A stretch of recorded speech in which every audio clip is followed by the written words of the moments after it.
Bom, minha vontade de trabalhar com espaço começou ainda quando criança. Eu fui uma criança que sempre teve essa vontade de um dia trabalhar numa agência espacial como a NASA. E aí eu acabei indo... Primeiro eu fiz uma engenharia no Brasil, fiz engenharia mecatrônica no Brasil, e posteriormente eu fui finalmente estudar engenharia espacial na França. Então eu sou engenheiro de sistemas espaciais, formado na Supael, que é uma faculdade, uma escola muito tradicional que fica em Toulouse, no sul da França. E lá foi minha porta de entrada para o mercado. Fui trabalhar numa agência espacial, logo na sequência, na Alemanha, chamada DLR, que é a Agência Espacial Alemã. E eu era efetivo de um projeto da Agência Espacial Europeia chamada Missão Rosetta, que pretendia pousar a primeira sonda em um cometa. Era um feito inédito. E ali foi minha porta de entrada para o mercado. Fiquei lá quase 3 anos trabalhando na sonda espacial, né, na trajetória que essa sonda faria durante o pouso no cometa. E eu acabei retornando para o Brasil, e aí eu abri uma empresa aqui, trabalhando, claro, nessa área de espaço, e eu venho desde então divulgando e trabalhando muito próximo de missões espaciais, mesmo estando no Brasil, né? A gente tem essa percepção de que o Brasil não participa, mas a gente tem um programa espacial relativamente antigo, e a gente vem fazendo algumas atividades, sim, tanto empresarial como institucional no Brasil, e eu vou falar um pouquinho mais sobre a missão Garateia.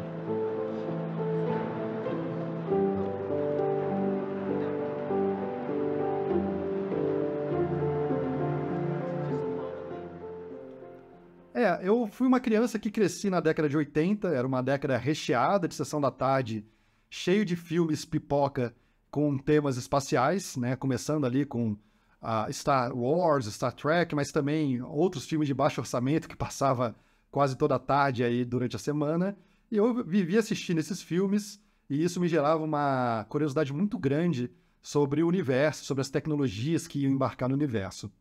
E eu costumo dizer que eu nunca amadureci, continuei sendo aquela criança que tinha vontade de trabalhar com espaço, e aí acabou resultando em 2 visitas para a NASA, ainda criança. Quando eu tinha 6 anos de idade, meus pais me levaram para conhecer a NASA pela primeira vez, e depois com 10 anos eu voltei, e eu lembro que eu falei para mim mesmo ali com 10 anos, poxa, um dia eu quero trabalhar aqui.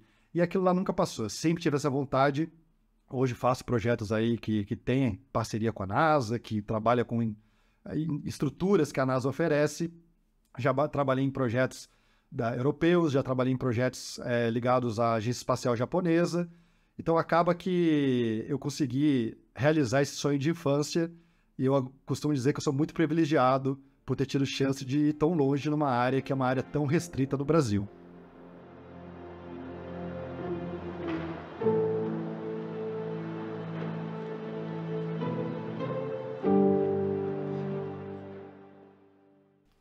Quando eu voltei da Europa, né, que eu tive essa passagem lá na Missão Rosetta, assim que eu cheguei no Brasil, eu fiquei meio órfão do que eu faria, né? O que dá para fazer no Brasil com essa história de vida que eu vinha construindo. E aí eu comecei a me juntar com outras pessoas, outros pesquisadores que também tinham histórias de vida parecidas, que tinham trabalhado em outras missões e tal, e queriam fazer algo pelo Brasil. E a gente pensou numa missão que o Brasil caberia aí no bolso do Brasil, né? No sentido de ser uma ciência pertinente para a comunidade científica mundial, mas que não fosse tão custosa. E a gente veio com essa ideia de mandar um pequeno satélite para a Lua, que aí é o nosso vizinho, né, mais próximo que a gente tem no Sistema Solar, e um satélite de dimensões muito reduzidas, que a gente chama de CubeSats, né? Ele tem aí 30 centímetros de largura e 10 centímetros de arestas, então ele é muito pequenininho, mas na ideia de que seria algo compatível com a possibilidade de investimento para o Brasil e que daria para fazer uma missão interessante também. Então a gente buscou esse contraponto de o que dá para fazer com baixo custo, mas ao mesmo tempo entregando um resultado interessante para a comunidade científica, e a gente veio com essa ideia da missão Garateia, que é um carro-chefe de outras atividades que a gente faz no Brasil, mas principalmente a Garateia L, né, que é a Garateia que quer ir para a Lua, que a gente quer mandar essa sonda para a Lua, como principal atividade que hoje a gente institui aí dentro da instituição Garateia, né?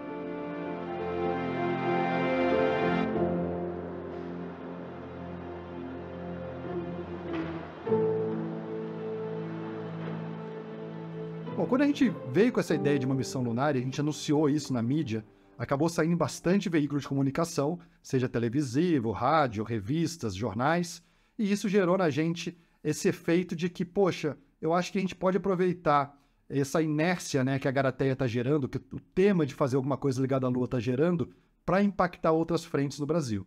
A gente acabou elegendo 3 frentes, né, empreendedorismo, a ciência e educação, e a gente vem trabalhando essas 3 frentes. Então, a gente tem projetos de ciência com institutos brasileiros, a gente tem voado com patrocinadores, experimentos científicos brasileiros para a Estação Espacial Internacional, tem uma parte de empreendedorismo, onde a gente vem qualificando, vem ajudando jovens a se inserir nessa ideia de ter uma empresa ligada ao espaço, algo que é muito importante para a economia do Brasil.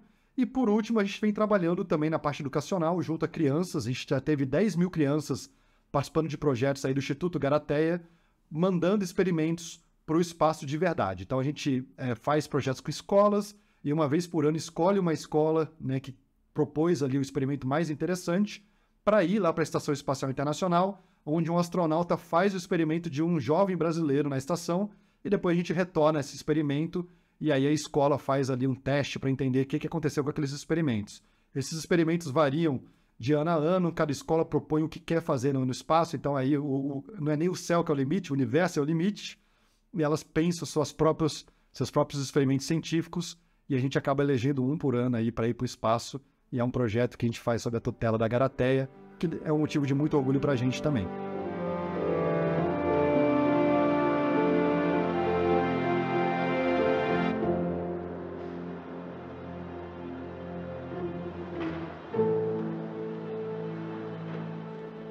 Bom, esse carro-chefe, né, essa principal missão da Garateia, que é mandar um experimento para a Lua, foi muito pensado, né? O que a gente queria mandar para a Lua. E aí, conversando com pesquisadores brasileiros atuantes na área de espaço, a gente chegou à conclusão que uma área chamada astrobiologia poderia ser muito interessante, que é esse entendimento de como que a vida pode suportar o universo, né? Suportar outras moradas que não só o nosso próprio planeta.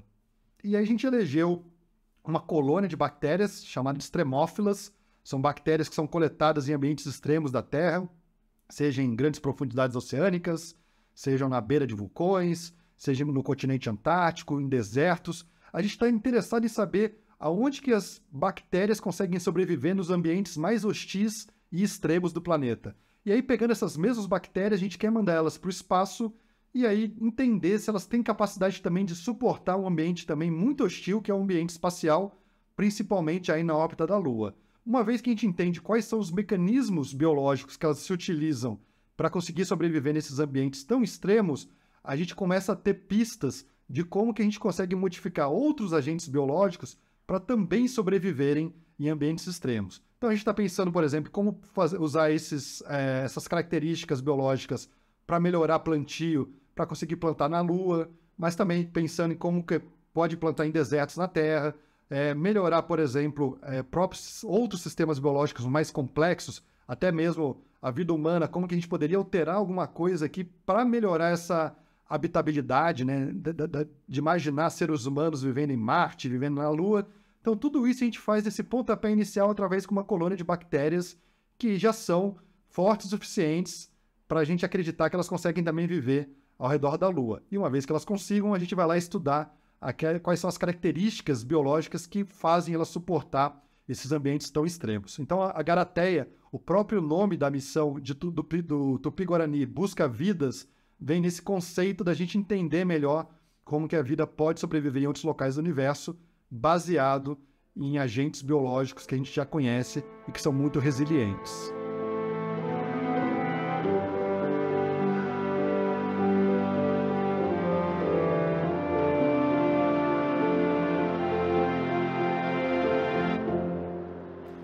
O fato de eu ter trabalhado na Rosetta e ser o único latino-americano que trabalhou na Rosetta me traz uma sensação de gratidão muito grande, né? De saber que eu tive esse privilégio de fazer parte de algo tão restrito. Mas, ao mesmo tempo, me gerou também um senso de responsabilidade, no sentido de que, vim aqui, vivi uma história única e agora eu posso contar essa história para outras pessoas, né, que dividem aí o território onde eu nasci, né? Então, eu voltei para o Brasil, e aí é uma visão até além do Brasil, a América Latina como um todo, e eu vinha tentando trazer essas visões, né, do que eu tive vivenciando uma missão de espaço profundo para uma realidade da América Latina, e aí eu acabo tentando influenciar a América Latina a participar desse tipo de missão também, claro, né, dentro das perspectivas econômicas que a gente tem do nosso próprio continente. Então, uma vez que eu sei o que foi feito, a importância disso, eu consigo repensar para uma realidade brasileira e tentar trazer essa referência para o Brasil e para a América Latina como um todo, da importância de se participar disso e de se fazer presente nesse novo momento da exploração espacial. Então, é importante o Brasil se posicionar como um agente que tem atividades reais junto ao espaço para poder se inserir nesse novo mercado, nesse novo momento que o espaço vem trazendo aí para a humanidade.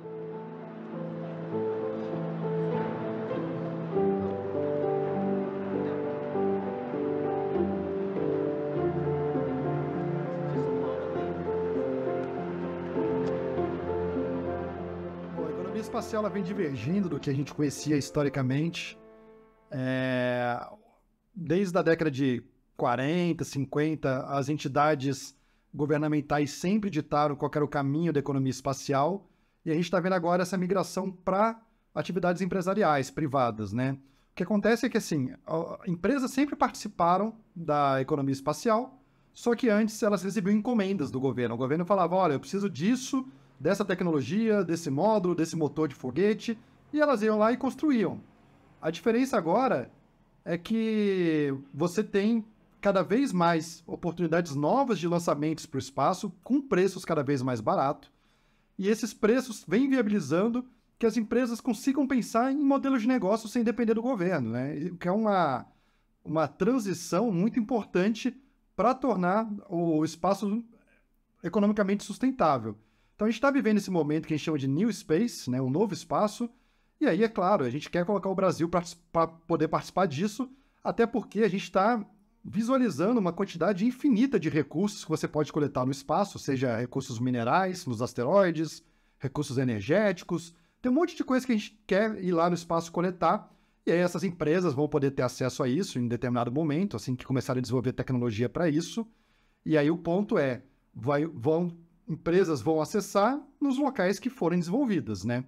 Então, se o Brasil não começar a se movimentar, a querer fazer parte dessa nova economia, daqui a 20, 30 anos, quando você tiver países indo até asteroides minerar, por exemplo, um asteroide de platina, o Brasil vai estar só olhando isso tudo acontecer. Então, agora vem a importância da gente conscientizar a população, conscientizar, por exemplo, a classe política, a classe de empresários, ou o mercado de capital, de que é importante o Brasil fazer parte disso, porque na hora que essa economia virar de vez, vai ser a maior economia do planeta Terra.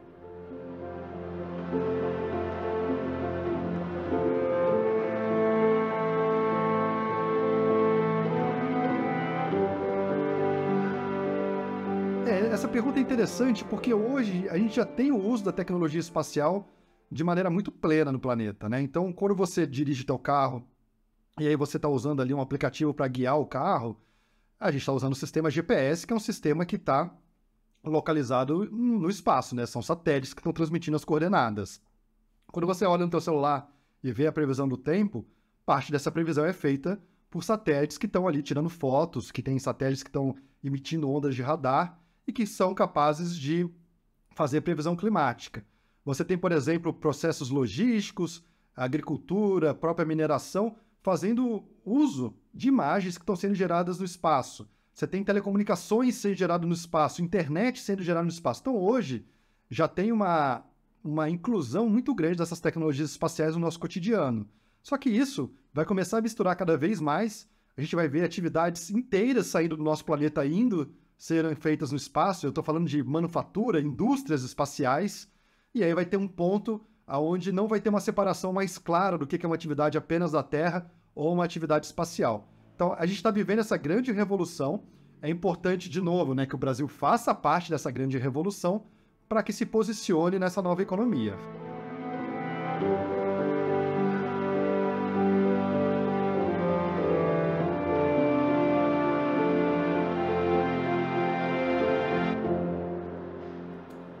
Tem uma máxima dos astronautas, que é o efeito Wall, né?